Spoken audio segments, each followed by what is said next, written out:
میرے نبی پاک صلی اللہ علیہ وآلہ وسلم نے جو کچھ بھی ہمیں دین سکھا دیا، تربیت دے دی، وہ ہماری فلاح اور بہتری کے لیے ہے، وہ چاہے امت مصطفیٰ کے مرد و زن ہوں یا کوئی غیر مسلم اقوام ہوں۔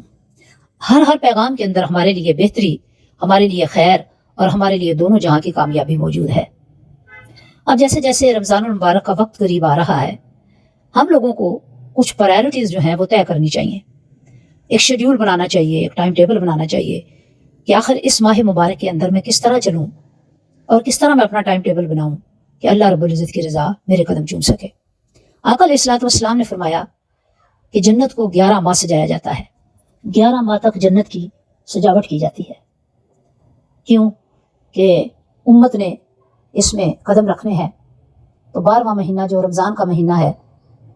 اللہ پاک اپنے بندوں کی شجاع نشان سے جنت کو سجاتا ہے، اور پھر 12ویں مہینے میں اس کے دروازے اہل جنت کے لیے، نیکوکاروں کے لیے، روزہ داروں کے لیے کھول دیے جاتے ہیں۔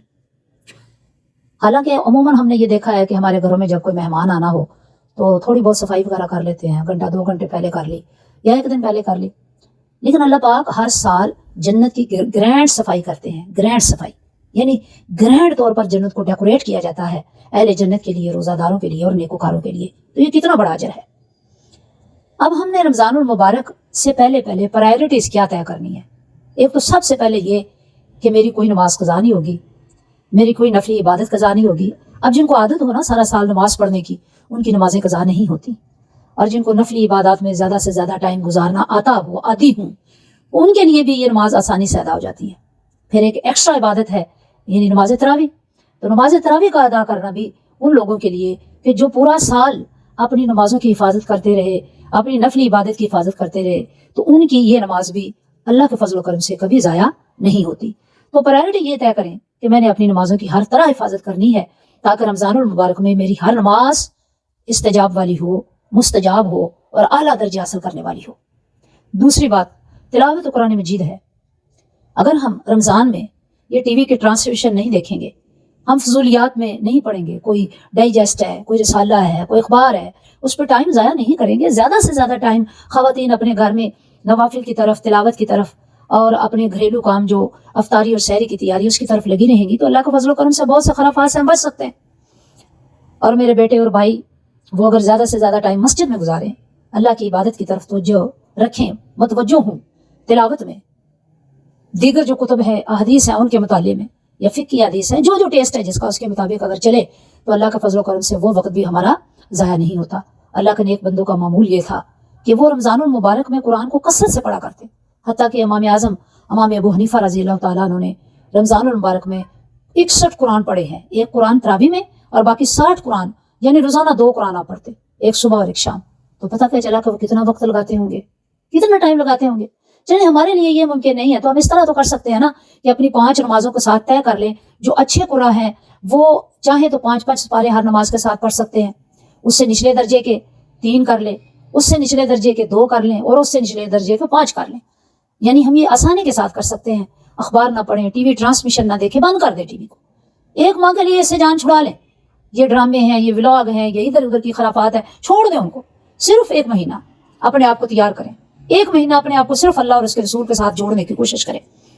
تو جب ہم اس طریقے سے قرآن حکیم کی تلاوت کریں گے تو تلاوت کرنا ہمارے لیے آسان بھی ہو جائے گا اور قرآن پاک کی زیادہ سے زیادہ تلاوت ہو سکے گی۔ یہ بھی ہے کہ ہم منزلیں طے کر لیں، جیسے 7 منزلیں آج میں نے 1 پڑھنی ہے، کل 2 3، اسی طرح سے 7 منزلیں، تو اللہ کے فضل و کرم سے پھر بھی قرآن حکیم کی تلاوت کافی زیادہ ہم کر سکتے ہیں۔ قرآن سے غور و فکر کے ساتھ، تدبر کے ساتھ، تفکر کے ساتھ ہم پڑھ سکتے ہیں اللہ کے فضل و کرم سے، اور دینی کتب کا زیادہ سے زیادہ مطالعہ کریں۔ اس کے علاوہ جو آپ کے دین سے متعلق پروجیکٹ ہیں ان کو مکمل کرنے کی کوشش کریں۔ تو یہ ہو گئی دوسری بات۔ تیسرا ہے رمضان المبارک میں اکثر مساجد میں بھی اور گھروں میں بھی قرآن کلاسز ہوتی ہیں، تو قرآن کلاسز کو اٹینڈ کرنے کا اپنے اندر ابھی سے ٹائم ٹیبل سیٹ کریں اور ابھی سے اپنے آپ کو تیار کریں، قلبی طور پر، روحانی طور پر، کہ جتنی قرآن کلاسز ہوں گی جو میرے گھر کے قریب ہیں، میں نے اس کے اندر لازمی شرکت کرنی ہے اور قرآن کو سمجھنے کی کوشش کرنی ہے، کیونکہ میرے پیارے بیٹے اور بیٹیوں، بہنوں اور بھائیوں، جب تک قرآن سمجھیں گے نہیں، ہمیں قرآن کے معنی مفہوم کا پتہ نہیں چلے گا اور قرآن کی دوستی نصیب نہیں ہوگی، تو ہماری زندگی میں بدلاؤ یا انقلاب یا تبدیلی وہ مشکل ہے، وہ نہیں آ سکتی۔ قرآن کو سمجھ کر پڑھو، کیونکہ اللہ کا حکم بھی ہے، افلا یتدبرون القرآن ام علی قلوب اقفالها، تو تم قرآن میں غور و خوض کیوں نہیں کرتے؟ کیا تمہارے دلوں کو زنگ لگ چکا ہے؟ تو یہی تو ایک مہینہ ہے جو قرآن پاک کی کلاسز کی صورت میں اس پر غور و خوض کرنے کا، سمجھنے کا، ترجمے کے ساتھ اور تفسیر کے ساتھ جب ہم یہ جذبہ لے کر اٹھیں گے تو انشاءاللہ تعالیٰ قرآن کو سمجھنا بھی ہمارے لیے آسان ہوتا چلا جائے گا۔ پھر اس ماہ مبارک میں ایک شیڈیول یہ طے کریں کہ جو آپ نے خریداری کرنی ہے رمضان میں، عید کے کپڑے بنانے ہیں یا گروسری یا یہ ادھر ادھر کے کام ہے، وہ ابھی ان دنوں میں کر لیں، ان دنوں میں کر لیں۔ اس کے بعد ٹائم ضائع نہ کریں، اس طرف نہ آئے کہ بازاروں کی نظر ہو جائے اور خرافات کی نظر ہو جائے، ٹائم ضائع ہو اور پھر آپ تھکے تھکائے آئیں تو کچھ بھی نہ کر سکیں۔ پھر اگلی پرائرٹی کیا ہے کہ آپ نے گھر کے جو کام کاج کرنے ہیں، سلائی وغیرہ کا کام ہے خواتین کے لیے خاص طور پہ، یا پھر وہ باقی کوئی افطاری سحری کے لیے کوئی چھوٹا موٹا بنانا ہوتا ہے، اتنی لمبی چوڑی ڈشیں تیار کرنے کی ضرورت ہی نہیں، اسی وجہ سے تو پھر ہمارے معدے خراب ہوتے ہیں۔ تو بہتر ہے کہ لائٹ سی غذا ہو، کم کھایا جائے، سحری افطاری میں ون ڈش اس پہ ہی گزارا کیا جائے۔ جب ہم اس پہ گزارا کریں گے تو ادھر ادھر کی خرافات ہمیں سیٹ کرنے کی ضرورت نہیں ہوگی، اور ہم کوئی بھی چیز ادھر ادھر کی سیٹ نہیں کریں گے بلکہ اپنے آپ کو بہتری کی طرف لے جائیں گے۔ پھر آپ یہ کریں کہ اپنے ٹائم کو سیٹ کرتے ہوئے عبادت کا ٹائم سیٹ کر لیا، نوافل کا کر لیا، گروسری وغیرہ کا کر لیا، یا گھر کے کام کاج کا کر لیا، تو پھر ایک وقت یہ گزاریں کہ اعتکاف کی نیت سے ہر نماز ادا کریں، چاہے 2 نفلی کیوں نہ کریں، تو اس کا ثواب، اعتکاف کا ثواب آپ کے حصے میں لکھا جائے گا۔ پھر جن بہنوں بھائیوں نے اعتکاف میں بیٹھنا ہے وہ اعتکاف کی پرائرٹی سیٹ کریں کہ میں نے اعتکاف کے اندر اتنے قرآن پاک ختم کرنے ہیں، اتنے نوافل پڑھنے ہیں، اتنے گھنٹے میں نے آرام کرنا ہے، اور اتنے گھنٹے جو ہے اللہ رب العزت اور اس کی عبادات کو دینے ہیں۔ تو انشاءاللہ تعالیٰ ہمارے لیے ہر کام کرنا ایزی سے ایزی ہوتا چلا جائے گا، کوئی مشکل باقی نہیں رہے گی۔ پھر ضروری ہے کہ ہم قرآن پاک کے ساتھ وہ تعلق پیدا کرنے کی اور وہ رغبت پیدا کرنے کی کوشش کریں جو سارا سال رہے۔ یہ نہیں ادھر سے رمضان ختم ہوا، وہ چاند رات آئی اور ہم نے چاند رات جو مزدوری ملنے کی رات ہوتی ہے اس کو ساری کی ساری رات کو بازاروں میں، مارکیٹوں میں شاپنگ کرنے میں ضائع کر دیا۔ نہیں، ان پرائرٹیز کو ہم نے نہیں اپنانا۔ ہم نے صرف رمضان المبارک کے وقت کو اللہ اور اس کے رسول صلی اللہ علیہ وسلم کی رضا کے لیے وقف کرنے کی کوشش کرنی ہے۔ تو چونکہ ہمارے بزرگوں نے یہ کیا، تبا تابعین نے یہ کیا، صحابہ نے یہ کیا، خود رسول اللہ صلی اللہ علیہ وسلم کا زیادہ سے زیادہ وقت عبادات میں اللہ تعالیٰ کی رضا میں گزرا کرتا، حتیٰ کہ آپ نے تو وہ حدیث سنی ہے کہ شب برات کو آقا علیہ الصلوۃ والسلام بقیع والوں کے لیے دعائیں مانگ رہے تھے، جبکہ سیدہ عائشہ صدیقہ رضی اللہ تعالیٰ عنہ کی برات تھی، تو رسول اللہ صلی اللہ علیہ وسلم نے اسپیشل اجازت چاہی کہ مجھے اجازت دیں تو میں اللہ کی عبادت میں آج کی رات گزاروں۔ تو پھر ہم کیوں نہ گزارے اپنے پیارے نبی صلی اللہ علیہ وسلم کی حیات طیبہ کو، حیات مبارکہ کو سامنے رکھتے ہوئے، اپنی زندگی کے ایک ایک لمحے کو قیمتی جانتے ہوئے رمضان کو صرف اللہ کا مہینہ سمجھ کر گزارے۔